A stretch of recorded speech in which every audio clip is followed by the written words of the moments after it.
Il y a quelqu'un?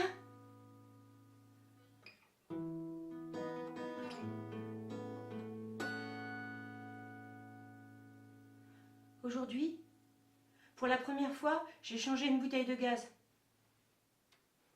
Pourtant, je n'ai pas 15 ou 20 ans. Non, j'ai 43 ans.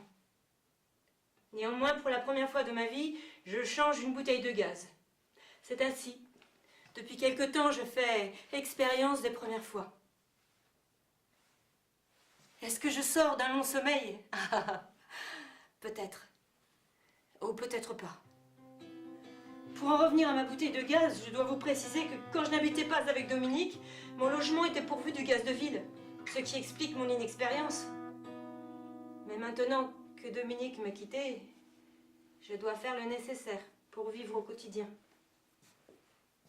Parce que je dois vous dire qu'avec Dominique, le quotidien était bien fait. Pour moi. Le matin, il me préparait le thé. Dans la journée, il partait faire les courses. Le soir, il préparait le dîner. Toutes ces choses, je les fais seule maintenant, puisque Dominique m'a quittée. Est-ce que ça veut dire que je vais devenir une grande fille? Parce qu'une dame, non, merci. Je préfère encore apprendre. J'ai donc appris récemment à m'exprimer face aux institutions formelles. Ouais, c'est Dominique qui s'en chargeait.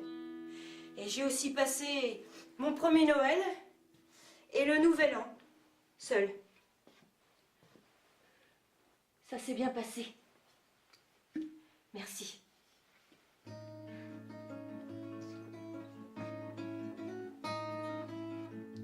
Je travaille seule aussi. C'est plus dur parce que je n'ai plus à qui parler. Pour la première fois, je me dispute avec personne. Personne ne me contredisant, je m'ennuie un peu. J'ai donc un secret. J'appuie sur le bouton et ça marche.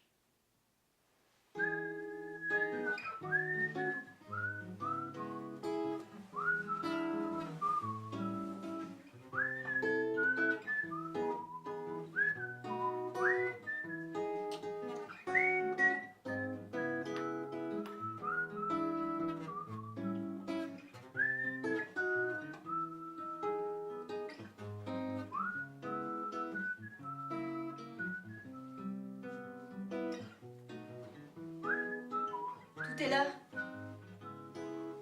Tout est là qui me manque. L'odeur, la présence, la silhouette. Il n'est plus devant, ni derrière non plus. J'écoute les bruits.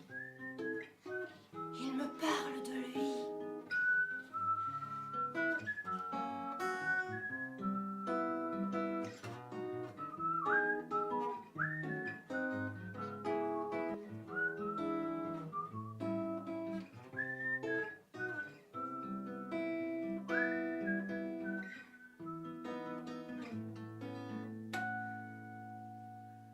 La musique me parle de lui. Le vent aussi. L'air qui circule aussi. Je suis au centre, bien vissé au milieu, concentré sur lui qui n'est plus et qui est partout. Pourtant, il n'est nulle part ici. Rien, plus personne. Il n'y a plus rien. Le thé me parle de lui. Le savon me parle de lui. Son pyjama aussi, je l'ai pris. Et aussi sa robe de chambre. J'aimais aussi ses chaussettes. Pas ce slip, ça n'est pas possible. Son sourire n'est plus là. Son esprit non plus. J'ai mis des photographies de lui partout pour l'avoir encore avec moi, il ne répond pas. Je ne sais pas s'il pourrait être content. Je sais qu'il repose pour rien, que le néant l'a absorbé. Je préfère boire 2 ou 3 verres de vin à sa non-santé que de croire qu'il est heureux, il ne l'est plus. Je bute contre cette obscénité. Il n'est plus ni sa fantaisie, ou ses faiblesses, ou sa beauté.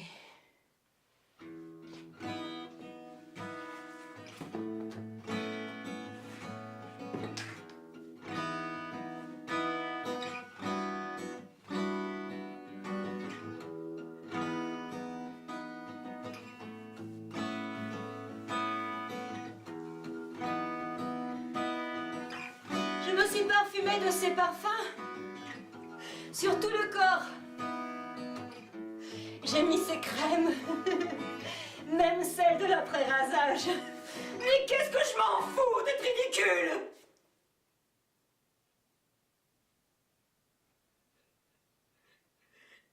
J'ai peur de devenir folle.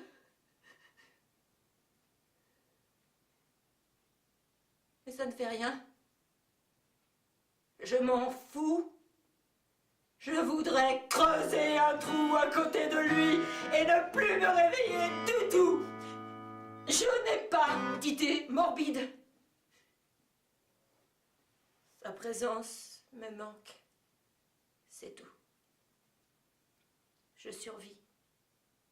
J'agis. Je marche. Je parle. Je téléphone.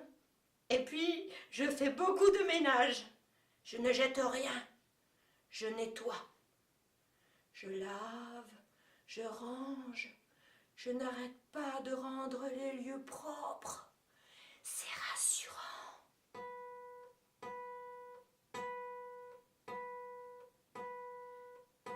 Je compte les dimanches depuis le 1er septembre. La mort est assassine. Elle m'a tuée. C'est un procès que j'engage. Je note sur mon agenda demander des dommages et intérêts. Nous n'étions pas consentants, nous voulions justice, nous voulions vivre encore. Mais qu'est-ce que vous croyez? Qu'on peut ainsi enterrer les hommes et qu'ils se taisent? Mais quelle connerie! Pour la première fois, je suis seule. Vous êtes parti, monsieur. Il est parti et ce n'est pas concevable.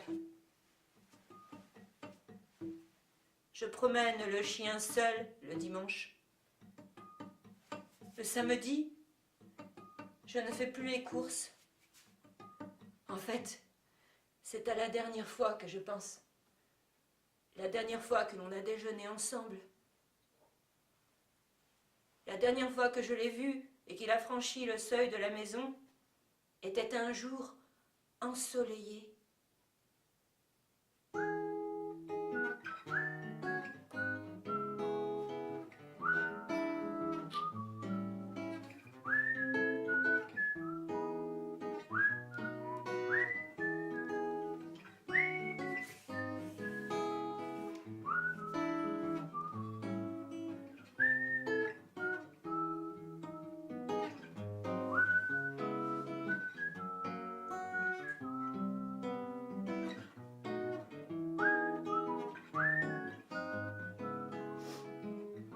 Il y a à peu près 4 mois déjà.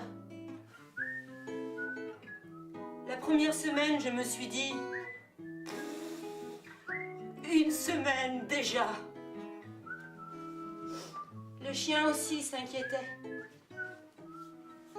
Quand le premier mois était achevé, j'ai été surprise, ébahie, consternée.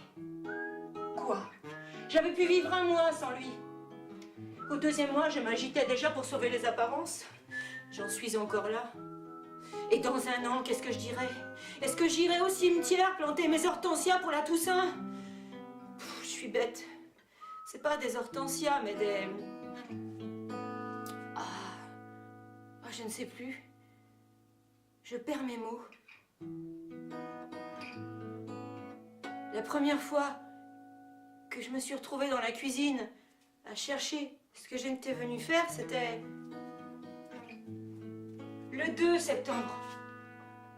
Le lendemain du 1er septembre. C'est vrai que mon cerveau me joue des tours. Pardon? Qu'est-ce que je disais? Ah, mais vous, c'est la première fois que l'on se voit, non? Je vais vous raconter la première fois que j'ai changé une bouteille de gaz